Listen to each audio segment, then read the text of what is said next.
Hey there, you, me, and DC fans, and welcome if you're new. I am the stepson of Krypton, Mantis. and today we are talking again about Superman, superstar or super flop. Mantis, are you ready to get on into this video? Oh yeah. All right, guys, we're not going to waste any time. We are going to just jump on in, right?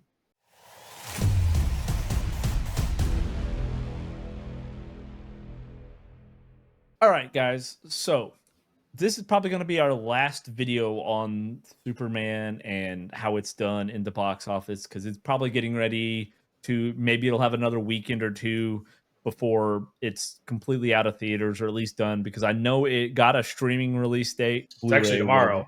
tomorrow. Tomorrow, yes, okay. Well, we're filming Um, this on Thursday, so it's tomorrow's it's Friday. yes. So. And I know the DVD is set for release on the 23rd of September, which in itself is amazing because again, when we used to think about usually movies stayed in theaters for 3 to 6 months was not out of the unheard of realm when you're dealing with larger movies, and then it would be 6 months to 9 months, if not longer, before you'd ever see a DVD or VHS tape back in our day of it. And now it's like, oh, the movie came out, it's in theaters for 35 days, it's on paid streaming for another few weeks, and then it's out on DVD and Blu-ray, even though most places don't carry physical media anymore, but in Amazon and places like that. So it's maybe we'll gain a little bit more. I'd say within by the time it's done on pay like on theaters, because people still want to go see it again on the big screen. Yeah. Maybe I don't think it'll hit 600 million. No, I think what right now is what over 580 million gross. 583. Yeah. So I mean, again, the movie had a reported budget of around 20 or 225 million. Now that's debatable. Well, that's debatable. Again, with marketing. Again, this is all fiscal numbers, and they're big corporations, movie studios wise. They're gonna move around those numbers, write off a bunch of it, and that's not specific to DC studios. Every movie studio does that. Okay, but again, most films generated to or estimated to make around 2.5 times its budget to be profitable would be for Superman approximately 562 million. So it surpassed that break even point for it. And like you said, I can't see it, especially with streaming, even if it's paid, especially once it hits HBO or Blu-ray. They'll definitely take it out of theaters. It'll, like you said, I think it's going to stay in theaters until it probably hits Blu-ray or HBO. But they're not going to take it out even if it's paid streaming. So yeah, I don't see it. I don't see it crossing that 600 mark. It may, but really doubt it. So Now, we say that, and I know it doesn't sound good. We were all kind of hoping, Superman fans were all kind of hoping it would do more. Domestically, it beat out every other Superman movie. All Supermans, and that includes Batman v Superman, it includes Justice League, however you want to look at it. It includes every Superman movie, even adjusted for inflation. It domestically has beat every other Superman movie. Where it struggled was the overseas market. So I feel like, again, it wasn't a smash success. Grossing over $1 billion now is kind of that benchmark for like people like, oh my god, it was a major success. But I don't think it was a flop. It had a lot of things working against it. I think being the beginning of a new cinematic universe, and we had a lot of characters into it. And I know some people had commented on our video, which I will say, regardless, we do appreciate everybody who has been commenting lately. That's what we love. We love it, even if you have a different opinion than ours. That's what we want, right? Is we want discussion and different points of view. I mean, don't get me wrong, we love when you agree with us too, but we want that discussion, where we can have a reasonable, rational discourse. But launching in with all of these new characters, I know it felt like they're already setting up this grander universe, and it's like every superhero movie now is basically, can we set up to this massive Avengers in-game level type movie or a Justice League kind of movie? But I mean, it was to be expected, right? Because the problem people didn't like with the original DCEU was you didn't set up the characters, right? You just introduced all these characters. Where here they kind of introduced, but they're just little minor parts, and then they can go off and do their own movies. So you're not going to follow the same formula as Marvel and just, oh, yep, everybody's getting their own independent movies, because realistically, nobody's going to give a shit if you launch a Guy Gardner Green Lantern movie, right?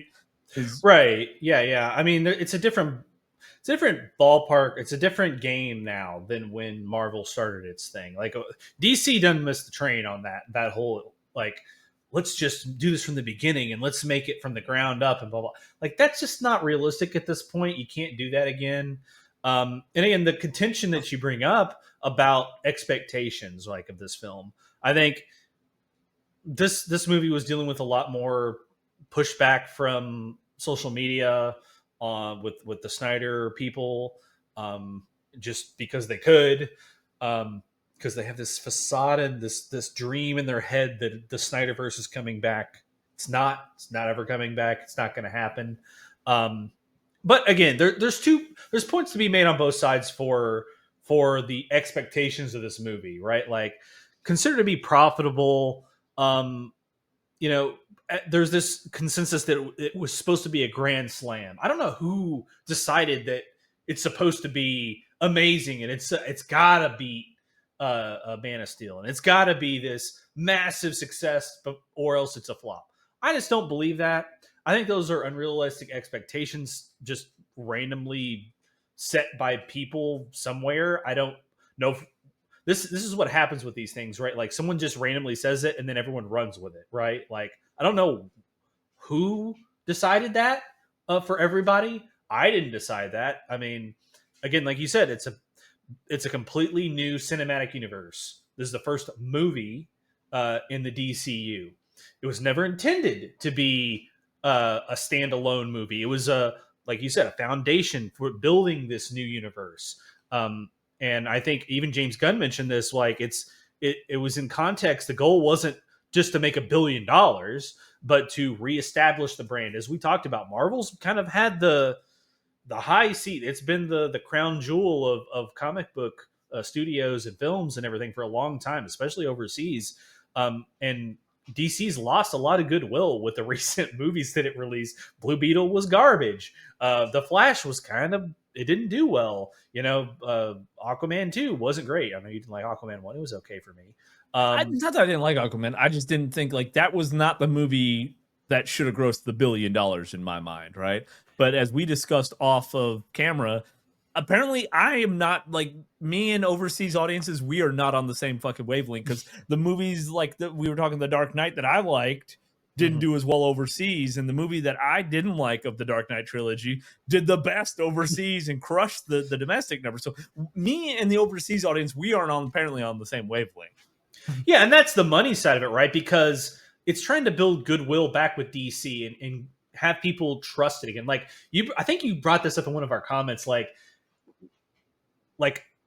DC fans had lost trust with the filmmakers regarding Superman, regarding all of its properties, right? Like, we didn't trust anything that they put out was good. To be fair, that was actually one of our viewers that commented that and said it's a combination of things, and they did say part of it is the trust thing, right? Yes. Yeah. And I feel like even with, like, on Marvel with Thunderbolts, that was the thing, is people are kind of losing trust. Yeah. And it's like, when you think about ticket prices now, because Mantis, you had brought up a great point, and it's kind of segues into another part of what we wanted to talk about with this video, is that a lot of people want to compare ticket prices to when Man of Steel came out in 2013 and say, well, if you adjust for inflation, well, yeah, but that also can hinder you, because all prices are inflated now. People don't have as much disposable income to go see movies. So when ticket prices are so high, you're less likely to go see a movie. So that's going to affect that. And you add to that if you've lost trust because you're like, all these movies and TV shows lately have been shit, then you're like, do I really want to go spend $35 fucking by the time I get a large or a small drink, a medium popcorn, and a ticket? Do I want to spend $35 fucking to go see a movie and it be garbage because they just keep pushing out stuff without any real good story and context behind it? No. so there's that trust lost, and I feel like that's like with Thunderbolts, why it's done a lot better. It's gotten a lot better response in paid streaming. Is okay, I'll watch it at home. It's not as Right. bad. The family can watch it. Hey, it actually was pretty decent, And that's like Mhm. okay, but again, I've been hurt before. Like it's going to take more than one movie to get over this breakup we just had, right? Like, Yeah. Yeah, and that's the thing, like with the streaming, right? Like we talked about this a little bit. We touched on a little bit. It's like, you know, it's a completely different time now because a lot of people, oh, Superman, Man of Steel, the numbers don't add up. The more people went and watched it, more it earned more. It's like yes, and I don't want to be the keep harping on this COVID-19 thing, but it did accelerate a trend that was technically already underway of this shrinking window because a lot of people are like, oh, I see this on Twitter and on these posts about, haha, Superman's terrible. It's already in streaming, blah, blah, blah. And it's like, well, like you said, that traditional 90-day window, or even sometimes, I mean, we talk about, it's funny to talk about now about like Titanic, how long it was in theaters, right? 9 months. Like that traditional 90-day window is not a thing for most studios, right? Because most studios have a stake in some paid streaming service. What we're focusing on here, as far as Superman and superhero movies, being Marvel, which is Disney, and WB, which is in the sense HBO, that's its streaming platform. They don't care. They're going to try and pounce on the with Superman at this point is word of mouth, the marketing that's still out there for it. For a major blockbuster, a window of around 30 to 45 days is increasingly common. So it's not a big deal. I say a big deal in the sense of the studios or people that are actually making money, making business decisions on these things. That's not considered a loss to go to paid streaming after 35 days or 45 days. It's very common now. Well, So and you think about Jurassic World Rebirth, right? It did 800, close to 800 million in theaters, and it did very well internationally too. And within 40 days, it was on paid streaming already. One of the last videos we did at that yeah, time, it was already on paid streaming. Same situation, right? It's not movie specific. That's pretty much the route, because I feel like if you haven't watched it in 30 days, you probably aren't going to want to go see it in theaters. I think, like we talked why about wait? at the very beginning with the movie with Superman, is you'll probably leave it in theaters until the DVD releases or close. For the people who, dude, I want that theater experience, right? I'm not going to get the same thing at home. One last time. And probably, yeah, I'm going to see it a second time, right? You'll get that. But other people are just, dude, I'll just get it on. I'll just buy it on paid streaming. Yeah. Watch it from the comfort of my home. And we're also seeing the rise of introverts, right? Hell, Mantis and I talk about, the more I go out in public, the more I don't want to go out in public. So I'm like, it's like going out and seeing a movie in theaters. That's why I'm like, okay, I can pick my seats. I don't want anywhere near anybody else. Like, you just kind of get this. And that's a thing. I mean, we joke about it, but it's a thing. People don't want to like be in larger crowds anymore of like a completely sold out theater where you got Why would people. I do that? Yeah, you got people fucking screaming and talking through the movie, and you always have that one person that wants to narrate everything going on. It's just like, no, dude, don't do that. I'm like, you know me, fucking hear you. Like, I don't even like talking to people. Like, if we're just chilling watching a movie together, like, if I come over and watch a movie, like, I don't even like people sitting in home with me talking to me while I'm watching. I'm like, dude, just let me fucking watch. Like, why would I want that in the theater with thousands of people? I got fucking kids running through the aisles. Like, no. And that goes back to your point about paying for that. Like, why would I pay $100 to take a family of four? I don't have a family. Well, just on average, let's say the majority of people that are making this money, it's families of four. They're buying 4 tickets, 4 sodas, 2 popcorns, some candy, whatever. They're going to pay their money, end up spending $100, right? Why would I do that? Okay, if I'm already paying for HBO, why would I not? If I haven't seen it to this point, why would I not just wait until it, a month and it's coming to streaming and I can watch it at home after the kids go to bed on my couch when I bought some Orville Redenbachers at the fucking Walmart and it can heat up in the microwave? Like, I see that that's where people's thoughts are at this point because they have another option if they just wait a little longer. I mentioned this. I came into early access in video games, right? The people at this point of buying going to theaters or purchasing the paid early streaming, is like getting early access. That's what that is. Those people that just can't wait, or they want to get into ground level, they want to blah blah. Most people that are like, I'm not doing that. I used to. Don't get me wrong. Like I've been there. We've pre-ordered many a Destiny games and have been burned by it pre-ordering. I don't do that anymore. I've done lost so much money. I'm over it. Now again, it depends on where you're at. Like with Superman, with that short theatrical window, I'm a fan of Superman, so I want to go watch that. I'll pay the extra money. We can pick our good seats. Luckily, around here we have a good theater that you can pick good seats early, and it's not the theater's not invaded by thousands of screaming children, so we're good there. But I don't think that the window says anything. The early to release streaming says anything about the content of the movie. Like you mentioned, there's cases for this with Jurassic World. Totally debunks that.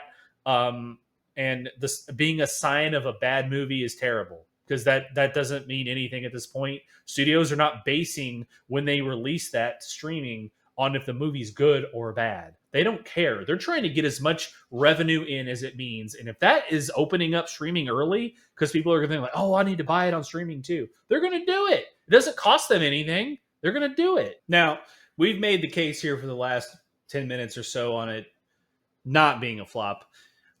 Conclusion on that it is a flop, right? It may not be a catastrophic financial loss. As we mentioned, it's past the break-even point, assuming that they're writing off all the marketing, but could be considered a flop in the broader context of the purpose of the film. Again, a lot of people, they want it to be this pop culture dominating smash hit. It's the launch of Superman. It's their flagship, right? They needed to reestablish that DC brand. The weak international performances we've touched on multiple times here, and that worldwide total that kind of barely clears that hurdle, that make it at best a modest success, and at worst a big disappointment that failed to live up to the hype, although be it artificial. So there is some case to be made for it as a flop based on what your initial expectations of it was. I can see that. On the other side, as we've been making the case, its international performance wasn't strong. Domestic performance, like you said, slaughtered everything. The domestic performance was fantastic, and it doesn't negate that overall success of the core objectives that even James Gunn mentioned. That I think in a tweet he said, anyone saying that it doesn't about the needs to make $600 billion in monetary doesn't understand making a first in franchise film doesn't need to make that much to be profitable in the long run. So I think from their point of view, his point of view specifically, obviously he's going to say that to kind of grease the wheels a little bit so he doesn't get canned. But I'm sure the executives at WB kind of in this mind frame too. That's like, look, we're laying the groundwork here with this. This is not meant to be we make all our money on this film and it needs to be excessively over $1 billion. I don't think they're viewing it that way at all, to set the stage for a new DC universe.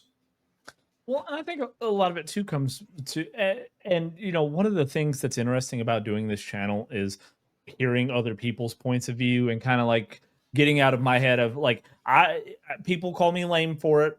My favorite character is Superman in comics. That's he is my go-to. He's always who I looked up to as a kid. Like he's been my North Star. Like he's been that for me, right? But there are a lot of people, and I'm finding more and more by the comments, that don't feel that way, that think he's lame. And people will say to me, like, who's your favorite character on there? I'm like, Superman. They're like, that's lame. And we've had people comment and say Superman's lame. And I get it, right? From their point of view, I understand that, yeah, he's a goody two shoes. He is, trying to be all this where Batman's cool and edgy, and he's darker and all this other stuff, right? I'm Superman. Yeah, exactly. You're fucking white bread. You're boring. So Superman isn't necessarily, even though he's the OG, he's like basically the original superhero. Mantis likes Batman better than Superman, whereas I like Superman the best. And we kind of find out even through like the comic book videos we're doing with the Absolute Universe, people like Batman the best. And I'm understanding that more and more as we do more videos on it, that there's a lot of fandom that actually like Batman better or other DC characters better than Superman. And, that's another thing you got to kind of consider is Superman's a difficult character to make a movie on, to make a game on, because he's just this perfect guy that has barely any weaknesses, and like his struggles just don't seem earthbound, and everything. Like he doesn't resonate with a lot of people, I guess, anymore, right? Whereas people like the Batmans that are a little more grounded and a little more real. So he wasn't going to be your billion-dollar success because of that, right? Whereas, when we look at the DCEU, the biggest grossing movie, highest grossing one that got close to $1 billion, it was 860 million, or whatever, was Batman v Superman, because you had the two fighting. Yeah. Well, and to your point, we can finish up with this because I know we're going to do a little video on Batman as well. I think what it is, and this is true in real life, and I think this is why Superman is so difficult, is because being good is really hard. Batman fails at a lot of things. Being dark is easy. I mean, he tries, but being good, like doing the right thing all the time, is really hard to do. Anyone's watching this, try to do the right thing all the time. Try to make the right call in every decision you make. Try to be perfect. We're humans. We're fallible. It's impossible, right? Like, I think that's why people resonate with Batman a little bit more. Like, Superman is this perfect, ideal, he's the Boy Scout, right? Like, he's the person you look up to. He can do no wrong. That's really hard to do. With Batman, I think it's more relatable in the sense that people see him fail in cases and don't always save the day, and that's relatable because people are the same way. It's hard. It's easy to fail. It's real easy to do that, and people tend to. Where a Superman, he doesn't have that option. He has to be good. He has to be successful every time. Or, hey, Superman failed. Like, that's the standard, right? I think that's probably why people tend to resonate a little bit more with Batman.